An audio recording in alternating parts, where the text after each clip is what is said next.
With this in mind, with that map in mind, we're going to say let A be an m by n matrix, and if I'm going to multiply by a matrix B, a matrix X, let X be a n by P matrix. The matrix product, so this is yet another product, A times X. How big is A? M by N. How big is X? N by P. What did we say in matrix multiplication? You got to walk around like that. I can see my son. We always do this in the kitchen. We march all around the kitchen. And he's got a really, really good march, he goes. Right? The inner dimensions must agree. Do the inner dimensions agree? Those agree and cancel out, and I'm left with a matrix of size what? Yep. The number of rows of A and the number of columns of X define the number of rows and columns of my output matrix in that space, respectively. In this case,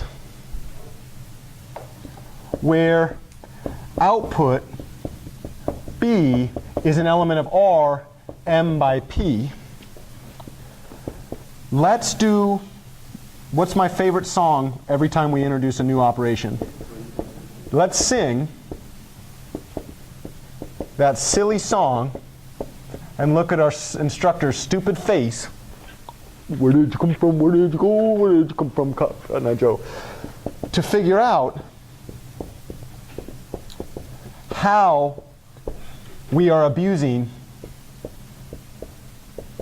the dot this time. How many times have we used that dot now? Too many. Kind of confusing, right? Unless you do what? Write down dimensions and then figure out. Some of you still need some work on the difference between an outer product and a matrix vector product, right? Outer product has column vector on the left, row vector on the right. Matrix vector product has row vector, column vector, right? Inner product has column, column. Let's go ahead and take a look at this. What size is the thing on the left of that dot right there? It's an M by N. What size is the thing on the right? N by P. What size is the output? And of course, I should probably say M, N, and P are all natural numbers, right? With no negative dimensions. I haven't really thought about what a negative dimensioned matrix would be. I've never seen such a thing. So let's go ahead and look at this. Let's consider some anatomy.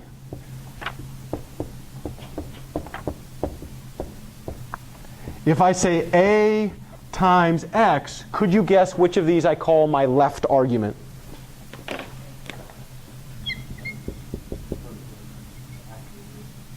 We're not ready to talk about which of these we're going to think about as active and passive, right? All I want to know is, if I have the dot, which one's on the left-hand side? A.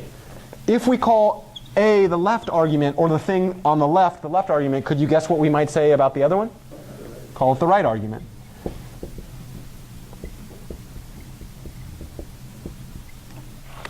You could call it the left factor and the right factor.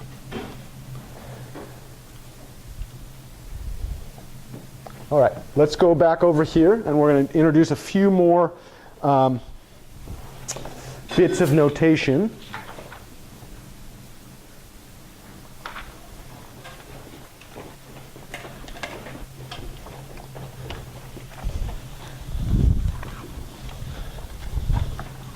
So let's make an observation.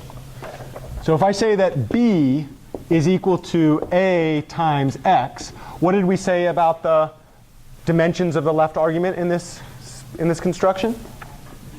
M by N. What about the dimensions of the right argument? N by P. What were the dimensions of the output of this product? M by P. So notice, or observe. I guess we could say observe. And this is really a note to ourselves, right? The number of columns of the left argument matches identically what? Okay, which one of these is columns, which one of these is rows? Which comes first, rows or columns? Rows. So if I say the number of columns of the left argument, what do I mean? N. This number n matches identically what? The number of rows of what? Right argument. Have you seen such a construction before? If P was 1, matrix vector multiplication, why, oh why, from the standpoint of scalar vector multiplication, did the number of rows of the right argument have to match the number of columns of the left argument? For each column over here, we mapped a single entry over there. Do you see P versions of that? Yeah, we'll get there in a bit. What are some other observations?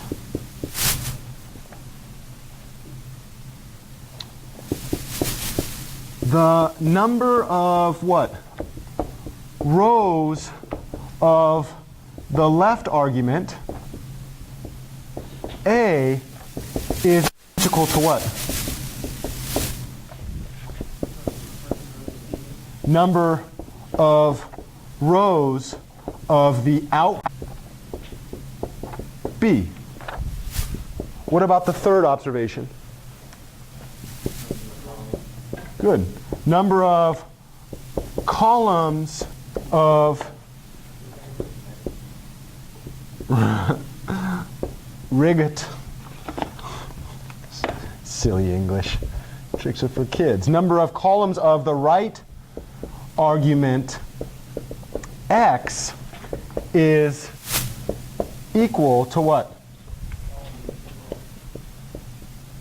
Number of columns of output product. What do we call the output product? B. In other words, yeah, go ahead. Just like two functions linked together. Just like two functions linked together. Tell me about that. Well, A is one function, X is another function. Like, Ooh, that's really interesting. if you were to add another X, Hmm. since the input to output and input to output. Brutal.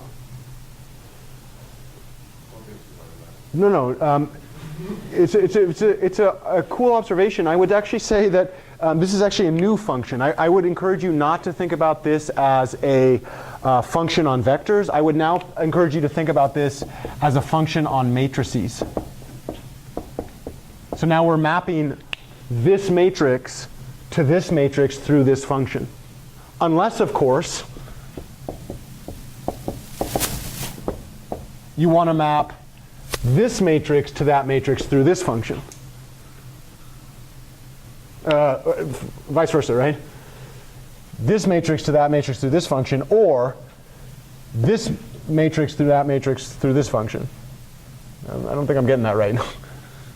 I've never really used that language because I think that's a little bit beyond the context. I've used that language in my own mind when I was thinking about more complex problems, but I've never taught that. So I'm not really ready to dive into that particular language as a way to develop how you think about this thing, because I've only done that in my own mind, which means that it's unrefined for public consumption, right? Kind of a scary place to be. But from this standpoint, when we're thinking about matrix multiplication, I'm going to encourage you not to think about the matrix as acting as a vector. In this case, we're going to use matrix multiplication to act on other matrices. So we're going to map one matrix to another matrix through a matrix multiplication. We call it composing function. Yeah, function composition. Right, that's one way to think about it. Kind of. Kind of. Yeah. It's a nice interlude, but I might go from this. So let me ask you this. What was the whole observation? What's a really, really fast way to sum up all these observations? The inner dimensions must agree. And my claim was I actually didn't finish that. And the inner dimensions cancel out to leave a matrix of size given by the outer dimensions. This is why this would be the least interesting sign that you've ever marched with, right?